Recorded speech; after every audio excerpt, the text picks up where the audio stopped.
Glória a Jesus. Eu queria poder cantar desse jeito. Esse Jesus ficou bonito no final, né?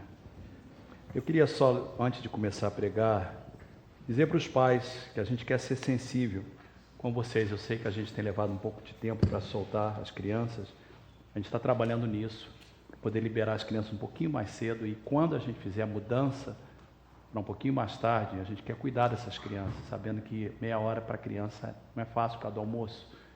E a gente vai ter que reduzir um pouco o culto, embora começar um pouco mais tarde, não terminar muito mais tarde do que a gente termina hoje. E a gente está ciente disso, e a gente vai cuidar disso, que a gente quer que as crianças e os pais possam se sentir bem também. Também, último anúncio, um almoço depois do culto, em prol dessa viagem ao Alasca, também para 2 pessoas que estão indo, e o almoço é para isso hoje. Quero falar essa manhã sobre o tema quando nossa fé é desafiada por eventos e circunstâncias. Eu sei que não só estou falando com os que estão presentes, eu postei que ia falar sobre esse assunto e muitas pessoas estão entrando em contato comigo. Eu sei que estão assistindo, pessoas no Brasil, pessoas em Portugal. Fui contatado com um casal de Texas, e essa pessoa dizia: acompanha os cultos todos os domingos. E eu sei que a gente está falando para muita gente, principalmente por causa do tópico que nós anunciamos que íamos falar hoje. Deus abençoe. Eu uso muito as redes sociais, como a maioria de vocês, e na sexta-feira eu postei no meu mural no Facebook o seguinte: pare o mundo, eu quero sair. Esse é o título de um livro que li anos atrás, em inglês, Stop the World, I Want to Get Off. Este é o sentimento que muitas vezes nós temos quando nós vemos o que está acontecendo ao nosso redor. Eu não tenho dúvida nenhuma que nós estamos vivendo no que a Bíblia chama de tempos terríveis. E não tenho dúvida nenhuma que nós estamos vivendo nos últimos dias. A base desse pensamento são as palavras de Paulo antes de morrer. O último livro Paulo escreveu antes da sua morte. E ele profetizou pelo Espírito de Deus: saiba disto, nos últimos dias sobrevirão tempos terríveis. Não tenho dúvida que estes são os últimos dias e vivemos tempos terríveis. Paulo continua dizendo: os homens serão egoístas, avarentos, presunçosos, arrogantes, blasfemos, desobedientes aos pais, ingratos, ímpios, sem amor pela família, ou seja, a degradação da família. Egoísta, no verso 2, literalmente significa amantes de si mesmos, cruéis, irreconciliáveis, verso 3, caluniadores, sem domínio próprio, inimigos do bem, traidores, precipitados, soberbos, mais amantes dos prazeres do que amigos de Deus. E se alguém pensa que Paulo só está descrevendo não crentes, o verso 5 inclui pessoas que têm a aparência de piedade, se chama cristã, diz que é crente, vem à igreja, às vezes, mas nega o seu poder. O apóstolo Paulo termina dizendo: afasta-se desses também. Eu continuei escrevendo, disse assim: nós vivemos numa época de terror em todos os lugares. A corrupção corre solta. Imoralidade e falta de valores estão crescendo a cada dia. Escrevi: fomos avisados de que estas coisas aconteceriam. E nós temos que ficar firmes na nossa fé em Deus e em Jesus Cristo. Estava no Brasil semana passada dando aula. E na sexta-feira acabou a aula. E aquele dia, aliás, na quinta-feira, a gente pediu para acabar mais cedo, porque havia um jogo. E aí eu tive que correr e o jogo foi cancelado. Aí na sexta-feira os alunos falaram: pastor, a gente ama o senhor, mas a gente quer assistir o jogo do Brasil com a Argentina. Esse é um jogo que para nós é importantíssimo, dá um jeito. Eu terminei mais cedo. E quando eu cheguei na casa onde eu estava, hospedado, muito bem hospedado, eu descobri a respeito do ataque de Paris. E eu liguei para minha esposa, a gente começou a conversar e assistíamos o jogo na onde eu estava e ao mesmo tempo, de um lado da tela estava o jogo, do outro lado da tela estava o que estava acontecendo em Paris. E eu preciso então que a gente entenda os últimos ataques terroristas, porque o de Paris se tornou parte da notícia, porque aconteceu em Paris. Paris é uma cidade conhecida, Paris é a cidade das luzes, é a cidade romântica, uma das mais lindas cidades do mundo, em questão não de beleza natural, mas artificial, como cidade. Mas esses ataques precisam de ser entendidos em contexto, porque é muito mais do que o ataque em Paris. E eu fiz uma lista de alguns ataques, algumas coisas que aconteceram nesse ano que não estão nas notícias, mas que a gente precisa de entender, principalmente no contexto do que eu quero trazer para vocês. Então, preste atenção nesses países e nesses ataques, aonde estão acontecendo. Quênia, África, 2 de abril, dia do meu aniversário de casamento, desse ano.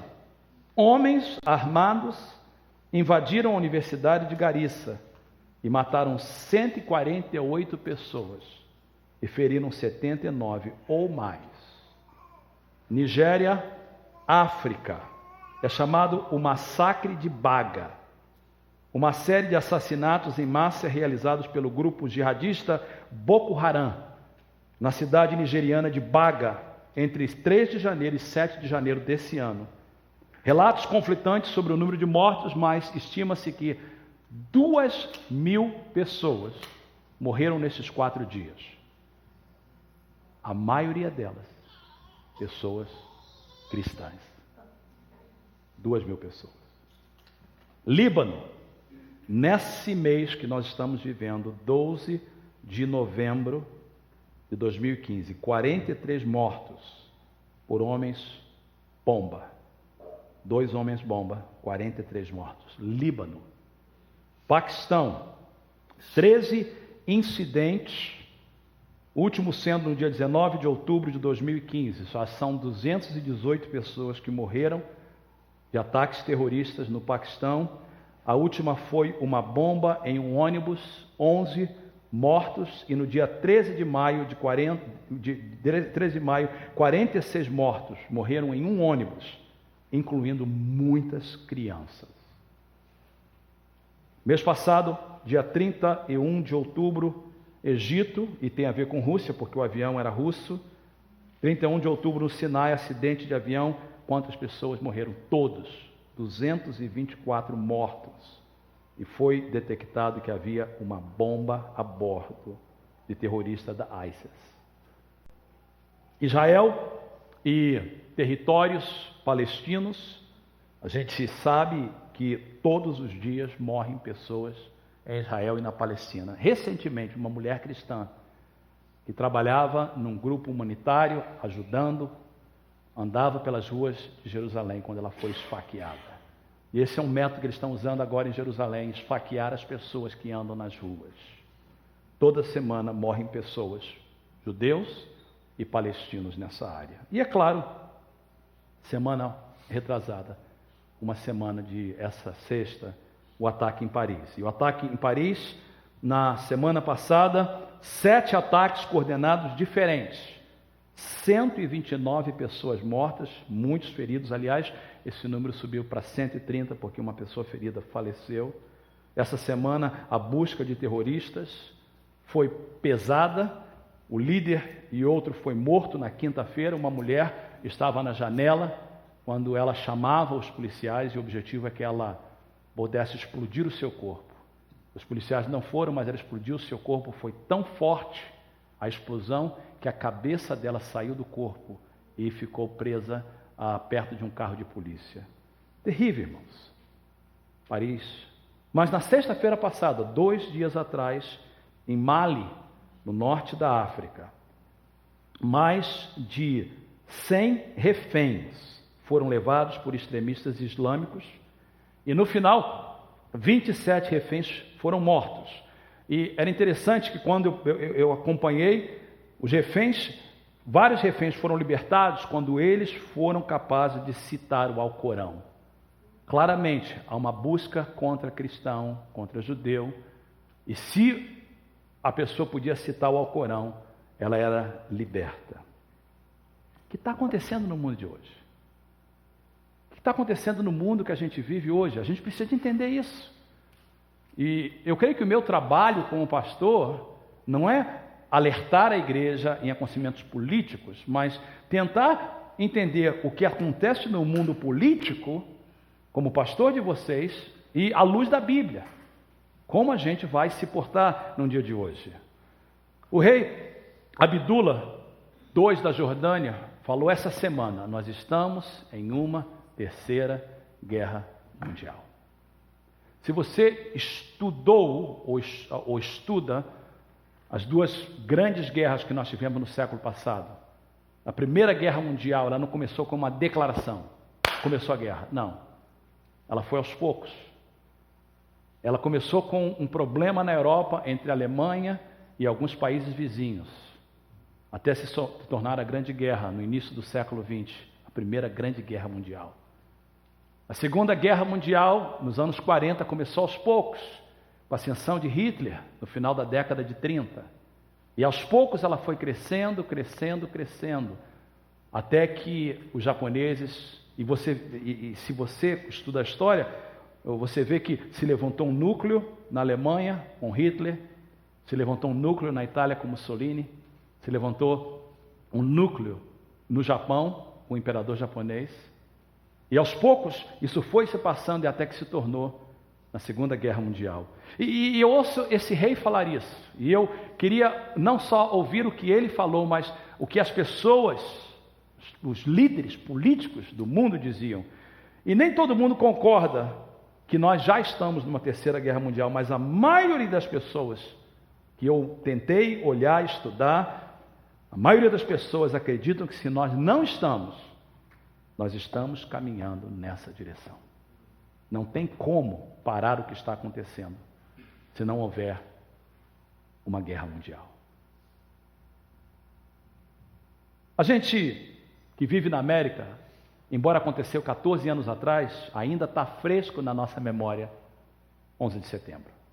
Eu sei exatamente onde eu estava, quando as torres gêmeas foram explodidas por 2 aviões. Eu chegava em Portugal numa terça-feira, e eu me lembro como se fosse hoje. Quando entramos num hotel, nós ouvimos falar, ligamos a televisão e assistindo na televisão em Portugal, em Lisboa, a gente via o avião bater contra a torre e as torres caírem. Eu me lembro como se fosse hoje, que eu queria voltar para casa e não podia, porque todos os aeroportos estavam fechados. E o nome de Osama Bin Laden se tornou o caráter do mal, o personagem do mal. E todo mundo queria pegar ele, todas as pessoas queriam matá-lo. E a palavra Al-Qaeda, ou Al-Qaida, mas Al-Qaeda no inglês, ela se tornou parte daquele inimigo. Eles são os nossos inimigos, que nós temos que derrotá-los. Mas ultimamente, um grupo que é recente, nos nossos dias, por causa da invasão do Iraque, seja a razão pela qual foi, se foi correto ou não, e o fato que os Estados Unidos foram e depois saíram, criou um vácuo. E esse vácuo, toda vez que há um vácuo não fica vazio. Toda vez que há um buraco, ele tem que ser preenchido. E porque houve um vácuo, um grupo se levantou, um grupo novo. E muitas pessoas não sabem o que quer dizer esse grupo, mas eu preciso que vocês entendam, porque tem proporções bíblicas. Eles são chamados em inglês de ISIS, e ISIS se estende por um nome em inglês, Islamic States of Iraq and Syria, em português, os Estados Islâmicos do Iraque e da Síria. Queria que vocês olhassem para esse mapa e vocês vão ver que no laranja está o país que é chamado de Síria, no amarelo está o país que é chamado de Iraque, no vermelho está todas as áreas controladas por esse grupo terrorista, por isso que é chamado os Estados Islâmicos do Iraque e Síria. Eles creem que este é parte do que é deles, e eles tomaram conta, e quando eles tomaram conta, essa área vermelha é riquíssima em petróleo. Eles não só tomaram conta dela, mas tomaram conta dos campos de petróleo. É estimado que hoje eles recebem $1 milhão por dia de venda de petróleo roubado. Mais importante do que isso é um outro nome que, se você acompanha o presidente Obama, nunca chama esse grupo de ISIS, ele usa o termo ISIL. E por que ele usa esse termo ISIL? Porque ISIL significa Islamic States of Iraq and the Levant, ou em português, os Estados Islâmicos do Iraque e do Levante. O que é o Levante? Importante entender, Levante é um termo geográfico histórico referindo a uma grande área no Mediterrâneo Oriental. Esse nome foi usado por eles. Eles disseram, nós não queremos só ISIS, nós queremos ser chamado ISIL, porque nós não queremos somente o Iraque e a Síria, também é nosso todo o Levante. Agora, se você olha no mapa, onde está o Levante faz parte da Jordânia, da onde o rei essa semana diz, estamos numa guerra mundial, porque ele sabe que a intenção desse grupo é tomar a Jordânia. Você olha ali que vê que o Levante está o Líbano, onde houve nessa semana passada um ataque terrorista, porque eles querem tomar o Líbano, e há também toda a área de Israel.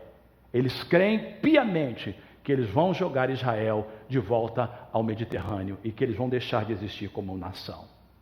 Esse ano, os próprios terroristas, que são novos, decidiram que eles não querem mais ser chamados nem ISIS, nem ISIL, mas simplesmente eles querem ser chamados de Estados Islâmicos, ou em inglês, Islamic States. E eu coloco para vocês um mapa porque é importantíssimo você entender esse mapa. Esse é o mapa da Europa, esse é o mapa de partes da Ásia e do norte da África. Toda a área escura é a área que esse grupo diz que eles querem levantar e tomar. Desde a Espanha, que inclui Portugal, até a China, descendo por todo o Oriente Médio e o norte da África. Vocês ouviram eu falar de ataques terroristas no Quênia, Mali, Nigéria, todos fazem parte desta área. Eles não estão acontecendo por acaso, eles não estão escolhendo por acaso. Na verdade, esse grupo pretende tomar todos esses lugares. E eles querem, então, tomar-se e se tornar um Estado Islâmico. É importante que você entenda esse grupo num contexto importante. Você não vai ouvir isso em todas as notícias, você não vai ler em todos os jornais, mas se você fizer uma pesquisa, vocês vão descobrir, primeiro, ao contrário do que o presidente dos Estados Unidos, ou a maioria das pessoas não querem usar esse termo, eles são extremistas islâmicos. Eles são extremistas islâmicos. Não são cristãos, não são judeus, são islâmicos. Eu não estou dizendo com isso que todo muçulmano é terrorista, de maneira nenhuma. Eu estou dizendo que eles são extremistas islâmicos. Muito importante você entender isso. Eles têm uma visão apocalíptica do mundo. Em outras palavras, eles creem piamente que eles estão vivendo nos últimos dias. Eles acreditam que esses são os últimos dias. Terceiro, eles acreditam e querem restabelecer o que eles chamam de califado. O califado é uma forma de governo islâmico liderado por um califa. E o que é um califa? O califa é uma pessoa considerada um sucessor político e religioso ao profeta islâmico Maomé. É um líder para toda a comunidade muçulmana. Voltando àquele mapa, eles querem então estabelecer um Estado Islâmico em toda essa área que será dirigido e governado por um califa. Isso é chamado um califado. E esse califa é uma espécie do que nós entendemos no nosso linguajar de um Messias. É o Messias islâmico. E você vai notar que vários conceitos dele são tirados exatamente da Bíblia, porque é conhecido que o Alcorão foi tirado do Velho Testamento. Então, eles entendem esse sentido, eles acreditam que o Ocidente, especialmente os cristãos e judeus, são seus inimigos. E eles estão dispostos a matá-los a menos que se convertam. Todas as pessoas que não são islâmicos desta forma, eles acreditam que na morte dos infiéis, ou seja, qualquer um que não é muçulmano, ou qualquer um que não aderem à sua interpretação estrita do Alcorão, essas pessoas são chamadas de infiéis e precisam de ser mortas. Por isso que eles não hesitam em colocar bomba e matar pessoas que, aos nossos olhos, são inocentes. Para ele, não são inocentes porque são infiéis. Outra coisa assustadora: eles têm seguidores em todo o mundo. América, Centro-América e sim, há muitos deles no Brasil e no sul da América. Eles têm um monte de dinheiro que eles conseguem com a venda de petróleo roubado e conseguem através de doações de países muçulmanos. Muitos dos maquinários que os Estados Unidos enviou para o Iraque, muitos dos aviões, muitos dos armamentos, estão todos na mão dele, porque quando eles tomaram parte do Iraque, eles tomaram tudo isso. Eles são ótimos para usar a mídia social para espalhar a sua propaganda. E a última coisa que eu quero que vocês entendam: eles querem uma guerra. Eles querem uma guerra. Eles não estão evitando, eles querem uma guerra. Por quê? Na ideia deles, essa guerra vai iniciar o califado. Eles creem no que é muito parecido com a ideia bíblica de Armagedon. Eles creem que todos os países dos infiéis vão vir contra eles. E quando os países vierem contra eles, na terra deles, o califa será revelado e eles então conseguirão estabelecer o califado e os infiéis serão derrotados. Então eles querem uma guerra. Eles querem a terceira guerra mundial. E eles não vão parar em nada até chegar. Por isso eles vão continuar atacando, até que o mundo se levante para ir contra eles. Queridos, meu propósito aqui não é ser pessimista, mas eu quero dizer para vocês que nós estamos vivendo em tempos terríveis. Qual é a nossa esperança? A nossa esperança é a palavra de Deus. E eu sou grato a Deus que Deus me dirigiu no ano passado. Eu estava em oração, me lembro como se fosse hoje. E o Senhor me dirigiu, eu conhecia John Stott, o Senhor me dirigiu, eu mandei um e-mail para todos os pastores, falei assim: olha, o Senhor colocou no meu coração, queria o apoio de vocês. Eu quero que toda igreja participe desse devocional. Eu sei que muitos de vocês não estão fazendo, e a perda é sua. Quando sai uma direção do púlpito, é porque Deus sabia e sabe o que a gente precisa. E eu então, creio que, dirigido pelo Espírito Santo, pedi à igreja para fazer, agradeço a Deus pelo que estão fazendo. E eu falo isso porque essa semana foi muito, muito especial. Se você fez o devocional dessa semana, foi top, foi um dos melhores de todos. John Stott nos levou a meditar no livro de Isaías. Agora, na minha mente como pastor, eu estou vendo tudo isso acontecendo, e eu e Tereza nos reunimos toda manhã fazendo o nosso devocional. Eu cheguei de viagem na terça, aliás, eu fiz o meu devocional na segunda, na terça-feira chegamos e nós começamos a fazer o nosso devocional junto. E terça-feira, John Stott fez algo maravilhoso. John Stott nos levou ao capítulo 7 de Isaías, mas eu preciso que vocês entendam o capítulo 7 de Isaías em contexto, tá?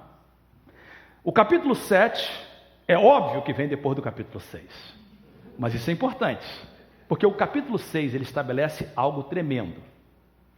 Capítulo 6, Isaías tem uma visão. Isaías se confronta com a morte do rei de Judá, chamado Uzias. E o capítulo 6 começa dessa forma: no ano em que morreu o rei Uzias, eu vi o Senhor assentado num alto e sublime trono. E ele começa a descrever o Senhor, descreve os serafins que estavam ao seu lado, toda a terra clamava: santo, santo, santo é o Senhor. Mas ele diz: eu vi o Senhor sentado sobre um alto trono. E a mensagem que Deus dizia para Isaías é o seguinte: Isaías, não se esqueça que eu estou no trono. A ideia de Deus no trono é a ideia de soberania, a ideia que Deus está em controle. Não são os reis do mundo que estão em controle. Os reis passam, mas Deus continua no trono. O livro de Apocalipse, que é o último livro da Bíblia, descreve o juízo de Deus sobre a humanidade. Descreve a volta de Jesus, descreve os novos céus e a nova terra. E o livro de Apocalipse começa com uma revelação e uma visão de Deus no trono. É Deus dizendo para João: João, vão vir tribulações, vai vir uma grande tribulação, vão vir juízos sobre a terra, mas não esqueça que eu estou no trono. Eu estou em controle, nada acontece por acaso. Aí nós entramos no capítulo 7. Agora, o rei Acais é o rei de Israel. E lá na direita, lá no oriente, há uma nação entre dois rios, o Eufrates e o Tigre, uma região chamada de Mesopotâmia. Se levanta uma grande nação chamada Assíria, não confunda com Síria, Assíria.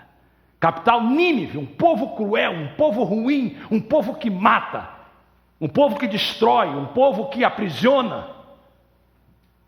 Tiglat-Pileser é o imperador. E esse rei se levanta para destruir todas as coisas. Existia uma nação vizinha de Israel chamada Arã. E Arã é a presente Síria. A Síria é o que hoje é o Iraque. Você lembra daquele mapinha? O que é o Iraque hoje era a Síria. O que é a Síria hoje é chamado de Arã. E ao norte, perto do Líbano, estava a nação de Israel. Ao sul estava a nação de Judá. Acais é o rei de Judá. A Síria quer destruir Israel. Então os reis, Israel, Síria, quer destruir todo mundo.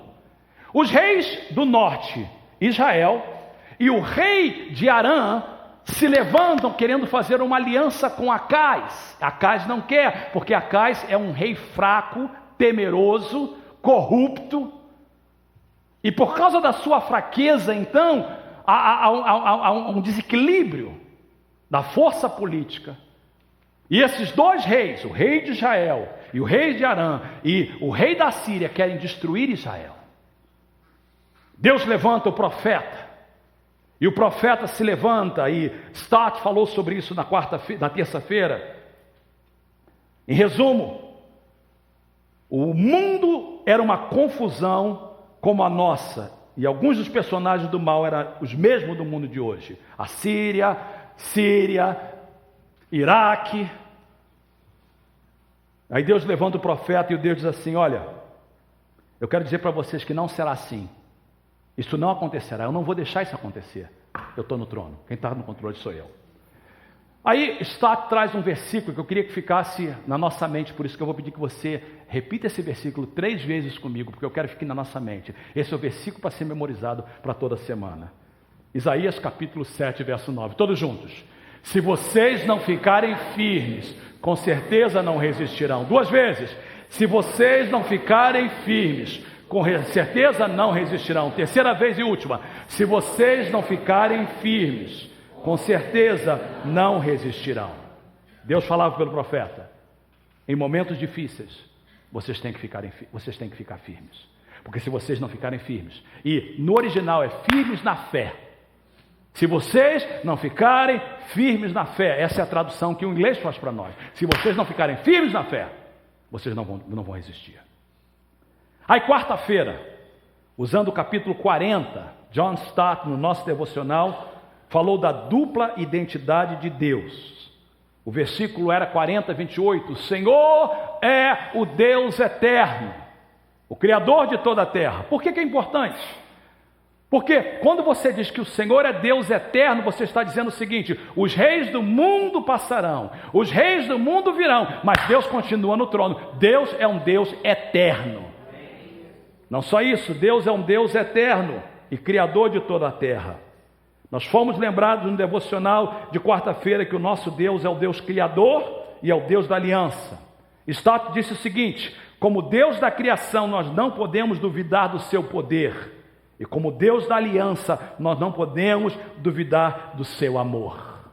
Se na terça-feira nós saímos do nosso devocional, eu e Tereza fazendo domingo de manhã, na terça-feira de manhã na nossa casa, eu saí do devocional na terça-feira o seguinte: eu tenho que ficar firme na minha fé, para não poder vacilar. Na quarta-feira, eu saí do meu devocional, olhando tudo que está acontecendo no mundo, em preparação da mensagem, e a mensagem era: você pode confiar em mim. Você pode confiar em mim. Eu sou Deus eterno. Eu criei o mundo. Eu criei todas as coisas. Eu sou Deus da aliança. Você pode confiar em mim. Aí nós chegamos na quinta-feira. E quinta-feira foi fabulosa. Stott nos lembrou que o nosso Deus leva os nossos fardos. Ele disse que em Jesus, Deus tomou sobre si os nossos pecados, que Ele também carrega as nossas dores. E aí, Ele usou um versículo que o pastor Marcos usou também na sua mensagem de sexta-feira, 1 Pedro 5,7, mas há uma palavra ali muito importante. Lancem sobre ele a sua ansiedade. Ele aí é Jesus, porque ele tem cuidado de vocês. A gente lê esse versículo muito alto, muito rápido. Lancem sobre ele a sua o quê? Ansiedade. O que é ansiedade, irmãos? Ansiedade é quando você fica ansioso ou ansiosa porque você não sabe o que vai acontecer. É quando você começa a ficar sem esperança. É quando você fica sem saber o que fazer, que decisão tomar. É quando você olha e liga a televisão e você descobre que está tendo um ataque em Paris, que pessoas estão morrendo ali, que pessoas estão morrendo acolá. Aí Deus fala assim: lança toda a ansiedade sobre Jesus, Ele tem cuidado de vocês, tudo vai ficar ok, eu vou cuidar de vocês. Aí nós chegamos na sexta-feira. Agora, sexta-feira, esse homem, como lá diz no Brasil, ele arrebentou a boca do balão. Sexta-feira foi tremendo. Eu tive que escrever, eu fui na página da igreja e escrevi palavra por palavra, tanto em inglês como em português, e compartilhei. Porque Stott disse o seguinte, ele disse o seguinte, que nós temos, baseado em Isaías 55, ele falou assim: nós temos que aprender 4 coisas a respeito de Deus. Quais são essas coisas? Primeiro, seus pensamentos, pensamento de Deus, são mais altos do que o nosso. Eles são muito mais elevados que os nossos pensamentos. Assim como os céus estão acima da terra, nossas mentes não podem alcançar a mente infinita de Deus. Preste atenção para você entender isso. Se eu penso aqui em cima como o céu, Deus no trono, aí embaixo é a terra, Deus está no céu, eu aqui desse lado do meu olho eu consigo ver o lado direito, aqui do meu lado esquerdo eu vejo o lado esquerdo, eu vejo tudo ao mesmo tempo, e essa é uma analogia de Deus. Deus é eterno, Ele está fora do tempo, e as coisas que estão na mente de Deus, os seus intentos, os seus propósitos, são impossíveis da gente entender, porque a gente está embaixo. A gente só enxerga o que está na frente dos nossos olhos. A gente está no presente. Deus não está no passado, no presente, no futuro. Deus, ao mesmo tempo, Ele era, é e é o que há de vir. Deus é eterno. E a Bíblia diz o seguinte, que porque Deus é eterno, Ele vê o que a gente não vê. Segunda coisa que Stott disse foi o seguinte: mas os altos pensamentos de Deus precisam de descer a nós como a chuva e a neve descem dos céus. Porque Deus quer se relacionar conosco, embora Ele está aqui em cima e a gente está embaixo. Ele nos ama tanto que Ele precisa fazer os seus pensamentos conhecidos a nós que estamos aí embaixo, porque senão a gente desespera. Deixa eu falar uma coisa, se houve uma época na vida para ser crente, é essa. Porque se você não é crente, você vai desesperar.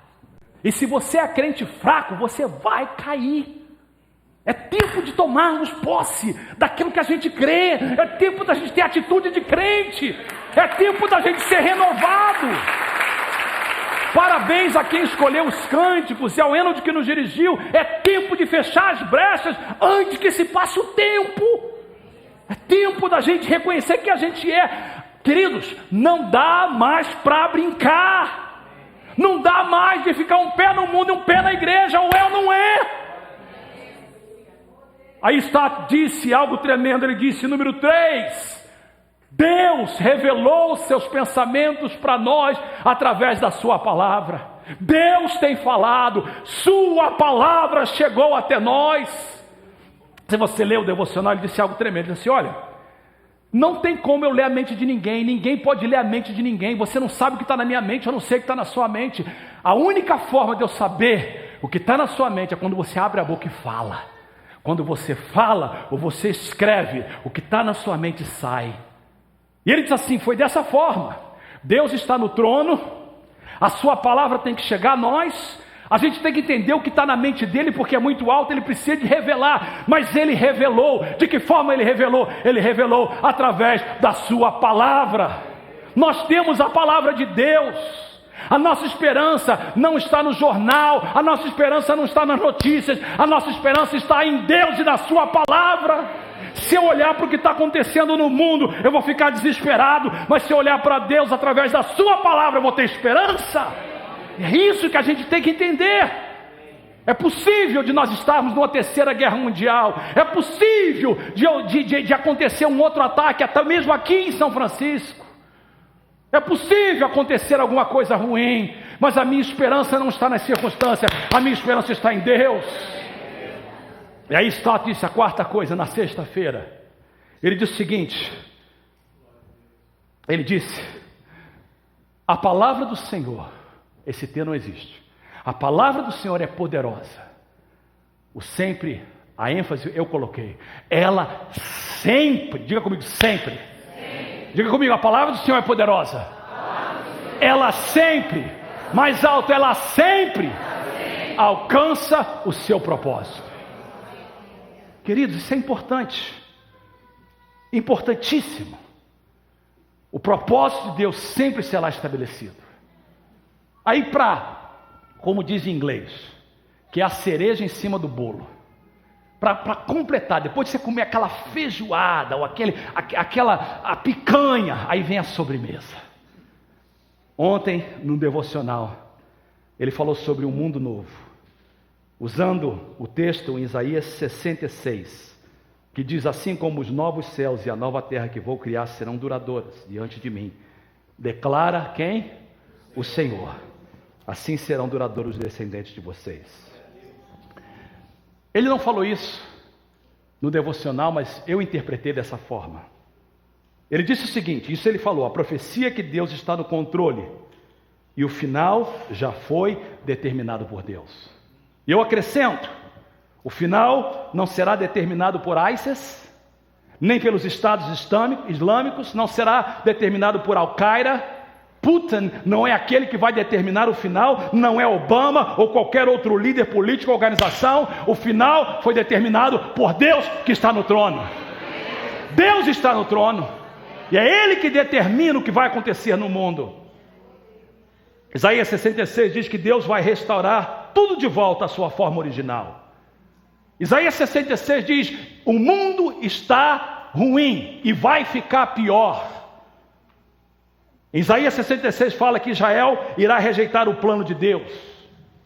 Stott diz, mas Deus vai levantar uma igreja para fazer uma missão, e essa missão é de anunciar boas novas, para trazer a glória, a presença de Deus no mundo. Isaías 66 diz, o mundo está terrível, mas Deus vai fazer ele maravilhoso. Deus vai fazer da forma original, porque Deus não perdeu o controle do mundo. No fim da história, Deus criará um novo céu, uma nova terra transformada e glorificada. A natureza será libertada da escravidão presente. Paulo diz em Romanos 8 que a natureza geme com dores de parto. Toda vez que há um terremoto, é dizendo, o bebê está para chegar. Toda vez que há um tsunami, toda vez que há um problema na natureza, Paulo diz, é a natureza dizendo, vai chegar o momento da nossa redenção. Crentes receberão um corpo glorificado, desfrutarão da presença do Deus para sempre, e somente aqueles que deliberadamente se rebelaram contra Deus serão destruídos e serão separados de Deus para sempre. Isaías 66, e o nosso devocional essa semana terminou dizendo o seguinte, olha, Deus está em controle, e no momento de coisas terríveis, mais do que nunca é necessário que alguém proclame as boas notícias. E Jesus falou o seguinte, esse evangelho do reino será pregado em testemunha para todas as nações, e então virá o fim. Meu propósito dessa manhã são 3, e eu estou concluindo. Primeiro, mostrar para vocês o que está acontecendo no mundo hoje. Segundo, estabelecer para vocês o que Deus falou conosco no nosso devocional essa semana. E o terceiro, uma vez que a gente entende o que está acontecendo e o que Deus está falando, propósito número 3, à luz dos eventos atuais, o que estudamos essa semana, qual deve ser a nossa atitude. E eu queria concluir essa mensagem dizendo o seguinte para vocês que estão presentes, para vocês que estão assistindo ao vivo ou gravado. Eu penso que Deus pede de nós duas coisas. Primeiro, nós temos que ficar firmes na nossa fé. Versículo-chave, Isaías 7, se vocês não ficarem firmes, com certeza não resistirão. O que significa isso? Significa, primeiro, que a gente não pode permitir que eventos atuais ou circunstâncias abalem a nossa fé. Se você agir como o mundo age, se você agir com medo, se você agir sem fé, se você agir conforme o mundo age, você não vai conseguir resistir. Deus está chamando a gente, como igreja, para a gente ficar firme na nossa fé. Não permitir que os eventos atuais, que as circunstâncias, abalem a nossa fé.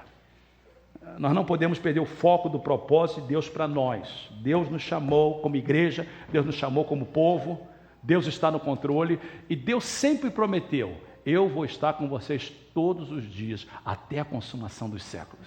Deus diz assim: olha, se vocês passarem pelo fogo, eu passo com vocês. E a gente precisa de lembrar que Deus está no controle de eventos presentes e futuros. Senão a gente vai começar a acusar Deus, ou rejeitar que Ele exista. Mas como crente, a gente tem que dizer o seguinte: olha, eu sei que está acontecendo coisas terríveis, mas tudo está no plano de Deus. E eu tenho que ficar firme. Esse é o momento que eu tenho que buscar mais a Deus do que eu jamais busquei. A chanceler da Alemanha, Merkel, a mulher mais poderosa que hoje há no mundo, ela foi a uma cadeia de televisão essa semana e falou assim: a Alemanha precisa de voltar para Deus. Infelizmente a gente não está ouvindo isso dos nossos líderes aqui na América, e muito menos no Brasil. A Alemanha precisa de se voltar para Deus. É hora da gente ficar firme na nossa fé. É hora da gente fazer exatamente o que Deus mandou, ficar firme. É hora de você, pai, ensinar o seu filho. É hora de você, filho, obedecer aos seus pais. É hora da gente ser crente de verdade. Segunda coisa que nós precisamos fazer, nós não podemos esquecer da nossa missão como igreja. Como crente e como igreja, qual é a nossa missão? Sermão da Montanha, Jesus falou claramente: vocês são sal e luz. Para que serve o sal? Para trazer sabor aos alimentos, para ser diferente. Eu tenho que entender que isso é muito importante, irmãos. Quando você posta alguma coisa no Facebook, pensa: eu sou crente, eu sou sal. Aquilo está fazendo diferença? Ou eu estou simplesmente agindo como todo mundo age? É interessante, na rede social, um faz, todo mundo faz, não sabe nem por que está fazendo. Agora todo mundo põe a bandeira da França, porque é moda. Quando era para botar o arco-íris, até crente no Brasil botou o arco-íris. É moda, todo mundo botou, fica bonito, várias coresinhas. Conversava com meu filho, eu tive uma conversa com ele muito grande, meu filho falou assim: pai, eu tenho muitos amigos muçulmanos, muitos. E ele diz assim: esses muçulmanos amigos meus são americanos igualzinho eu sou. Alguns são terceira, quarta geração. São americanos, mas são muçulmanos. Eu tenho que ter cuidado com o que eu ponho, com o que eu falo, porque eu quero ser sal na vida deles. Eu disse: Deus abençoe você, meu filho. A gente tem que ser sal. A gente tem que fazer diferença. Se você não puder falar alguma coisa boa, não fala. Se você vai postar alguma coisa, posta alguma coisa que vai trazer fé, que vai trazer diferença. Não age como todo mundo, porque senão o teu sal é insípido e não serve para nada, a não ser para ser pisado pelos homens. Nós somos luz. E o que é luz? Luz é para mandar as trevas para longe, dissipar as trevas. A atitude da gente, mais do que nunca, irmãos, tem que ser uma atitude de crente. A gente tem que ser homens e mulheres de palavra. Nós temos que ser homens e mulheres íntegros. Nós temos que ser homens e mulheres honestos. Eu estava saindo, no último dia, saí com o Maxwell, e sair com o Maxwell é uma aventura. E a gente passou numa livraria, e eu comprei um livro, eu vi um livro lá de pastor para pastor, comprei, falei: vou comprar para todos os pastores. Eu estava no avião lendo aquele livro, e eu comecei a ler, e eu postei várias coisas daquele livro.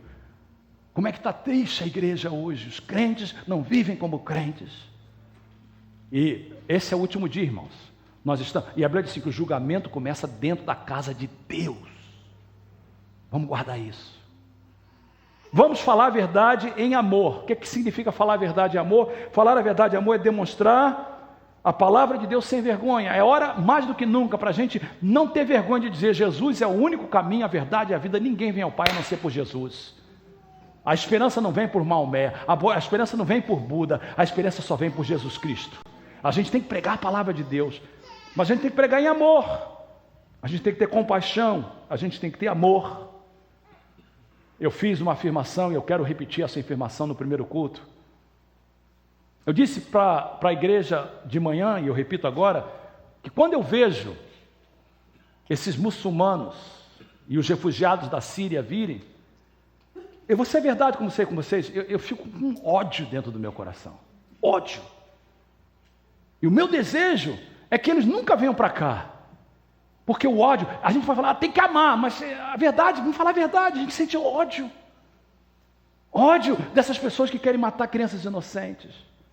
E aí a gente é lembrado que Jesus fala assim: mas eu quero que vocês amem os seus inimigos. E quando Jesus falou isso, ele falava dos romanos, que eram os inimigos dele. Quando Jesus falou assim: olha, se alguém mandar você andar 1 milha, anda 2. De que ele está falando? Era a época que os romanos vinham e obrigavam o judeu a carregar os armamentos dele por 1 milha. Jesus falou assim: fala para eles: não, eu vou carregar por 2. Já pensou isso? E é nesse momento que eu tenho que falar: Jesus, na minha força eu não consigo amar esse povo, mas derrama sobre mim o teu amor. Quando acabou o culto da manhã, tem um irmão americano, bem americano, que senta no último banco lá atrás, onde está a irmã Simone. Quando acabou o culto, ele veio para mim e falou assim: pastor, eu gostei de toda a sua mensagem, mas a parte que mais me tocou foi o final, quando você falou que você tem dificuldade de amá-los, muitas vezes, porque é assim que eu me sinto. Como americano, é assim que eu me sinto: raiva, ódio. Mas como crente eu preciso ter amor. E eu creio que nessa manhã eu fui liberto e Deus me deu amor. Nós precisamos disso, gente. A gente não pode esquecer que a gente é crente e que a gente tem que amar. Mas isso não significa que a gente tem que tolerar e aceitar. E aí eu me lembro do nome da nossa igreja.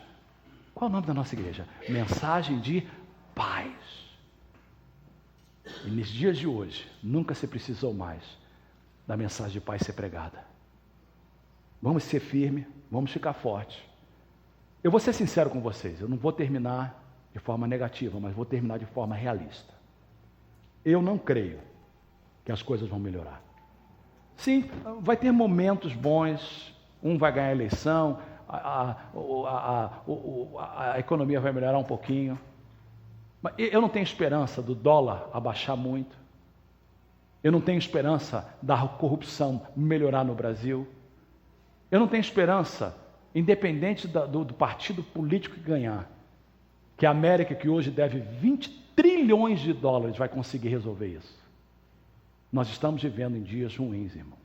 Minha esposa estava numa loja aqui em São Francisco, e quando ela foi pagar, uma senhora falou assim: você sabe que daqui a pouco você não vai precisar mais de cartão, porque vai ter alguma coisa nos seus olhos, e você vai poder fazer assim e pagar?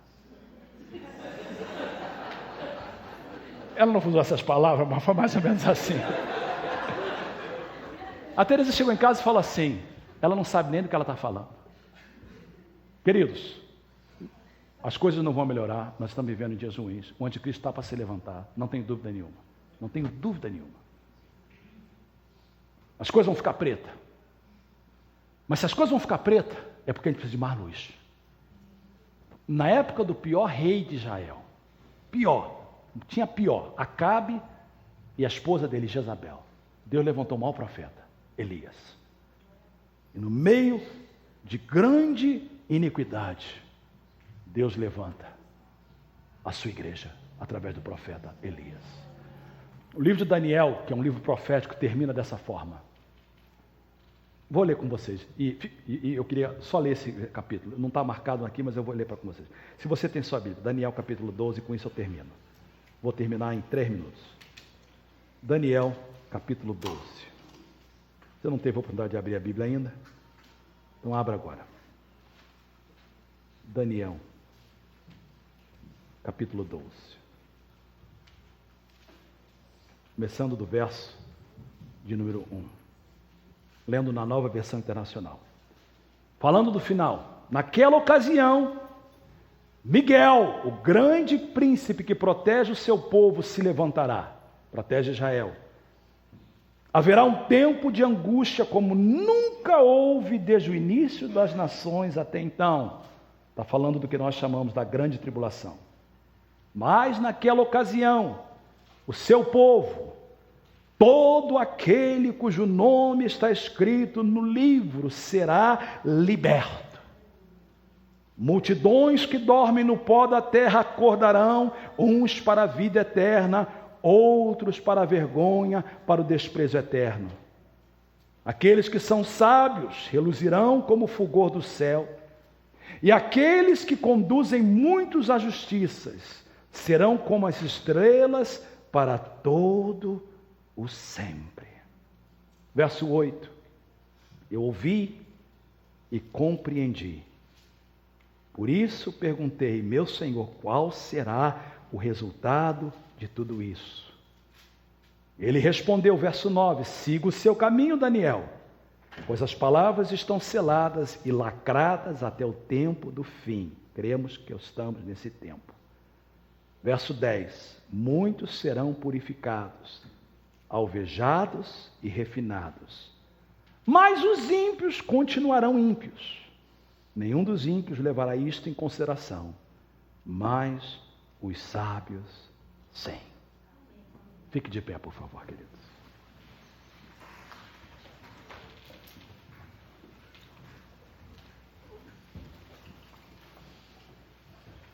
Como terminar uma mensagem como esta? Eu orava essa manhã, pedindo direção ao Espírito Santo. A primeira coisa foi que eu tivesse uma música tocando. Segunda coisa, Deus não me dirigiu para terminar no altar. Deus me dirigiu a pedir que você fechasse os olhos, curvasse a sua cabeça. E eu vou fazer duas orações. Uma que envolve todos nós e uma que envolve algumas pessoas. Todos estão de olhos fechados, cabeça baixa. Algumas pessoas que estão aqui me ouvindo na igreja e outros assistindo em casa, você sabe que você precisa tomar uma atitude diferente. Você precisa de voltar para Deus. Você precisa de fazer uma entrega para Deus hoje. Quando terminar o culto, eu e os demais pastores estaremos aqui na frente para orar por você. Mas agora eu quero só orar por você no meio de todos presentes. Você diz assim, pastor Fernando, eu entendi e entendo que nós estamos no fim. Eu preciso de tomar uma posição. Eu preciso de ficar firme na minha fé. Eu quero essa manhã entregar minha vida para Deus, ou reentregar minha vida para Deus. Eu sou crente, ou era crente, ou já fui crente, mas eu sei que eu não estou com um relacionamento com Deus da forma que eu tenho que estar. Hoje eu quero pedir, pastor Fernando, não vou te pedir para vir à frente, a não ser que você queira, só quero orar por você. Se você diz, pastor, eu sou essa pessoa, ore por mim. Eu quero que você levante a sua mão direita bem alto. Eu quero te ver. Eu lá atrás, Deus abençoe. Lá atrás, Deus abençoe. Aqui à direita, Deus abençoe. Lá atrás, Deus abençoe. Eu vejo a mão de cada um de vocês. Eu te vejo a tua mão, pode abaixar. Pode abaixar, queridos. Todos que levantaram as mãos, eu vou orar por vocês. Há mais uma pessoa que precisa essa manhã de dizer, eu quero fazer um compromisso com Deus. É a última vez que eu pergunto, Deus abençoe. Deus abençoe, amém. Eu quero orar por vocês. Eu queria que toda a igreja orasse comigo. E você que está em casa, Deus está falando contigo. Manda depois um e-mail para mim, deixa eu orar por você. Mas agora a gente vai orar com todas as pessoas que levantaram as mãos. E você que está em casa, assistindo, que Deus está falando contigo. Todos, por favor, repita comigo essa oração. Diga assim, Senhor Deus, eu te agradeço pela tua palavra, pelo teu alerta. E essa tarde eu entrego a minha vida para Deus. O Deus que está no trono esteja no trono do meu coração. Controla a minha vida. Eu te entrego a minha vida em nome de Jesus, amém. Eu quero orar agora por todos. E eu queria pedir que você desse a mão à pessoa que está ao seu lado. Aí onde você está, se não tem ninguém perto de você, procura alguém. Eu queria que você, lá, não precisa de sair de onde você está, só dá a mão. Eu quero orar por nós, por todos nós. Eu quero orar por cada um de vocês, como pastor de vocês. Feche os seus olhos. De mãos dadas, nós estamos dizendo que nós vamos entender. Nós sabemos o que está acontecendo no mundo, nós sabemos o que diz a palavra de Deus, mas nós vamos pegar e escolher a palavra de Deus. Nós não vamos escolher os acontecimentos no mundo, nós vamos escolher o que Deus diz. E nós vamos tomar uma atitude de ficar firmes na nossa fé, de cumprir o propósito de Deus, de pregar a mensagem de paz, de ser sal, de ser luz, de falar a verdade em amor. Eu oro por cada um de nós essa tarde. Eu oro por aqueles que estão sentindo em casa. Nós vivemos em tempos terríveis, mas nesse tempo terrível, Tu levantas uma igreja forte que prepara-nos para a volta do Senhor Jesus. Que a gente nunca esqueça do nosso papel como crente, e que a gente olhe para Deus que está no trono e o Espírito Santo que está no nosso coração. Eu abençoo a sua vida. Receba a bênção de Deus sobre a sua vida nesta tarde, em nome de Jesus. E todos digam amém. Cumprimente um ao outro. Deus abençoe. Se você quer oração, a gente está aqui na frente. Dê um aplauso a Jesus. Isso, pode dar um aplauso. Tenha uma tarde abençoada em nome de Jesus.